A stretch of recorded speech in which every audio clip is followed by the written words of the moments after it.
You did not tame the dog. Somewhere back in the Ice Age, a predator that used to hunt us in the dark walked up to our fire, sat down, and just decided to stay. It sat right there at the edge of the light, across from us, and waited.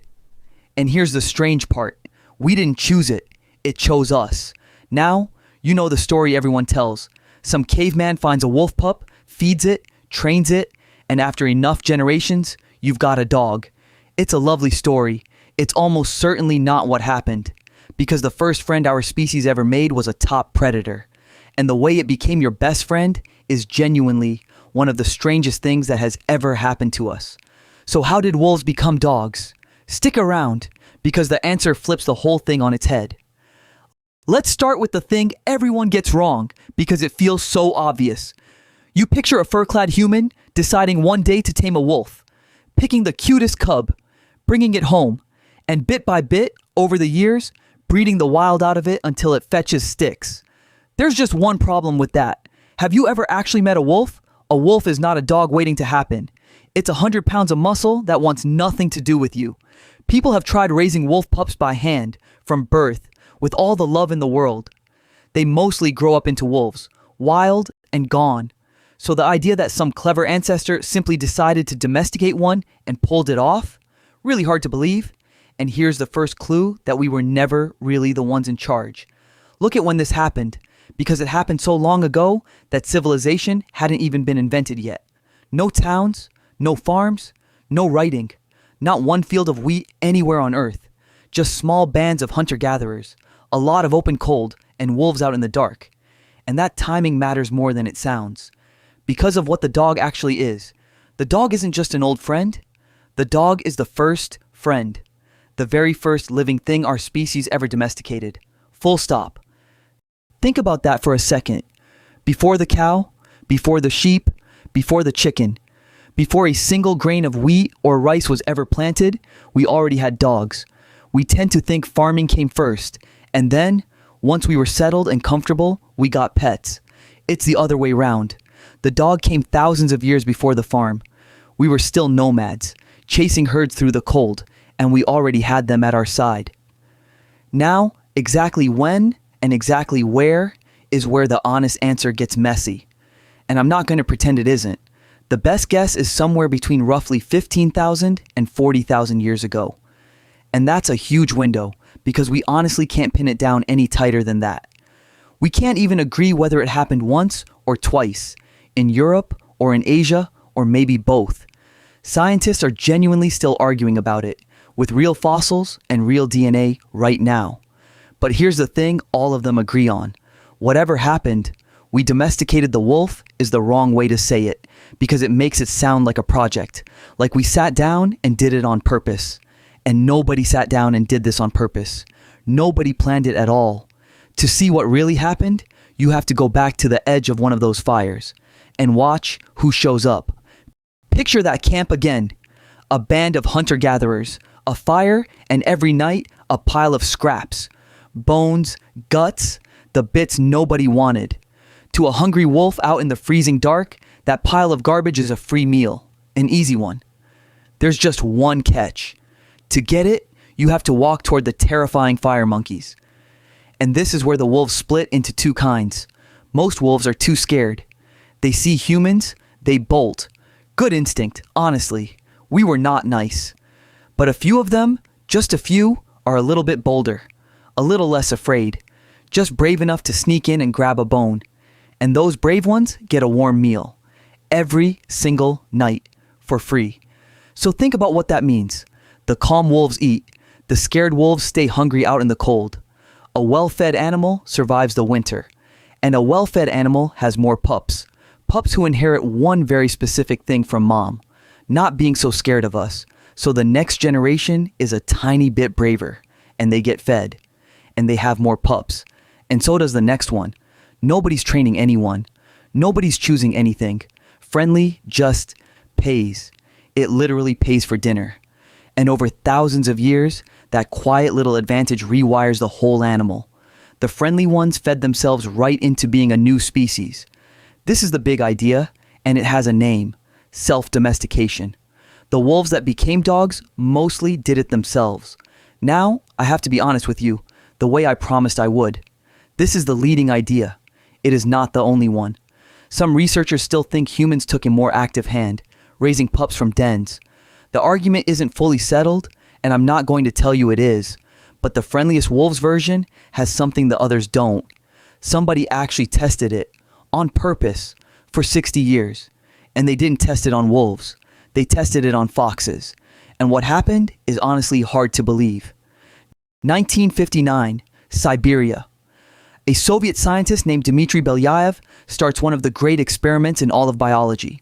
He takes a group of ordinary silver foxes, the kind bred on fur farms, and he starts breeding them. But he selects for one thing, one single thing, not looks, not size, not fluffy tails, just this. Which fox is the least scared of a human hand? That's it.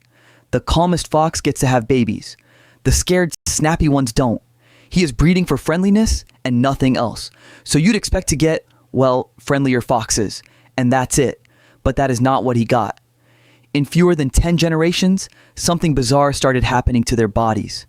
The friendly foxes started turning up with floppy ears, and curly, wagging tails, and patchy, spotted coats, and soft, round, puppyish faces, the exact dog starter pack, appearing for free in an animal he was only ever breeding to be nice, and it happened fast, in fewer than 10 generations. Let that land for a second. You breed an animal for a personality, and the whole look of a dog comes tagging along behind it, like it was hiding in there the whole time.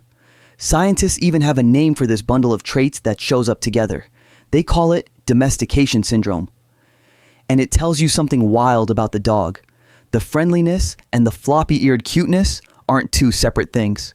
They're the same thing. The wolf didn't get friendly and then get cute. Getting friendly is what made it cute. The cuteness is a side effect of being nice. And honestly, if that little fact rearranged your brain even slightly, do me a favor and hit the like button. It genuinely helps this tiny channel more than you'd think. Okay? Because there's a catch to the famous fox story, and almost nobody tells you about it. Here's the honest part. Those foxes weren't truly wild to begin with. They came from fur farms, and those farms had already been breeding foxes around humans for decades, since the late 1800s. So some of that tameness may have already been baked in before Belyaev started. He didn't begin with a pure, snarling, wild fox. And more recently, some researchers have pushed back harder than that. They argue the experiment oversells how fast the dog look really appears, and that the story got a lot tidier than the real data ever was.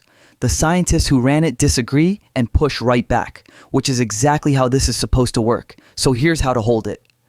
The big idea still stands. Tameness and the tame look really do seem to travel together.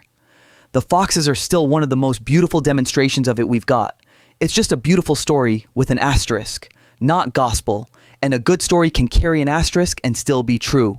So park the foxes for a moment and come back to the dog, because the dog did one more thing. And this one is aimed straight at you. The friendly wolves didn't just move into our camp. On the way to becoming dogs, they grew a brand new weapon. And it's on their face. It is the single most effective tool for controlling a human being ever evolved. And you have fallen for it 1,000 times. You know the look? Your dog does something terrible. You go to be angry, and then it does. The eyes. The inner eyebrows lift up. The eyes go big and sad and impossibly sorry. And your anger just evaporates. That exact expression comes from a tiny muscle above the eyes. And here's the incredible part. Wolves barely have it. In dogs, that little eyebrow muscle is strong and well developed. In gray wolves, it's just a few scrawny, barely there fibers. Almost nothing. So somewhere on the road from wolf to dog, dogs grew a muscle that gray wolves mostly don't, whose only real job is to make that heartbreaking puppy face. And that face is not an accident. It reaches into your brain and flips a very specific switch. When you see it, you feel the warm, protective rush you feel for a human baby. The dog hijacks the part of you built to love your own children. The dog didn't just wander into our camp and stay. It slowly evolved a face, aimed at us, to make sure we never make it leave. So, one more time. Who tamed who? So, how did wolves become dogs? The truth is, we didn't do it. The friendliest wolves walked out of the dark on their own. They fed themselves at our fire. They outlived the ones too scared to come close. And slowly, over thousands of years, they rebuilt themselves into the goofy, floppy-eared animal snoring on your couch right now. And then they grew a face, just to make absolutely sure we'd never send them back. We didn't make man's best friend. It made itself. And then quietly, it made a little bit of us too. Every dog that has ever loved you goes back to one wolf. The one that was just brave enough to stop being afraid of us. If you want more of the human story told like this, the strange stuff hiding inside the everyday, go ahead and subscribe. It's free, and it keeps the archive open. A wolf that stopped being afraid ended up asleep on your couch. Filed under, best friends we never actually asked for. That's the archive for today.